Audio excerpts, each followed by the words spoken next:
Indian penal കോഡിൻ്റെ 2025 ജനുവരി വിജ്ഞാനപ്രകാരമുള്ള പരീക്ഷ കഴിഞ്ഞിരിക്കുകയാണ്.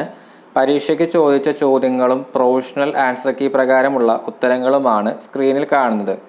Indian penal കോഡുമായി ബന്ധപ്പെട്ട് കൂടുതൽ ചോദ്യങ്ങൾ പ്രാക്ടീസ് ചെയ്യുന്നതിനായി മുൻകാല വർഷ ചോദ്യപേപ്പറിൽ അടങ്ങിയ ഒരു പ്രാക്ടീസ് സെറ്റ് തയ്യാറാക്കിയിട്ടുണ്ട്. താല്പര്യമുള്ളവർ ഡിസ്ക്രിപ്ഷൻ ബോക്സിൽ കൊടുത്തിട്ടുള്ള വാട്സപ്പ് നമ്പറായിട്ട് കോൺടാക്റ്റ് ചെയ്യുക. ഡിപ്പാർട്ട്മെൻറ്റുമായി ബന്ധപ്പെട്ട കൂടുതൽ അപ്ഡേറ്റ്സിനായിട്ട് ടെലഗ്രാം ചാനലിൽ ജോയിൻ ചെയ്യാവുന്നതാണ്.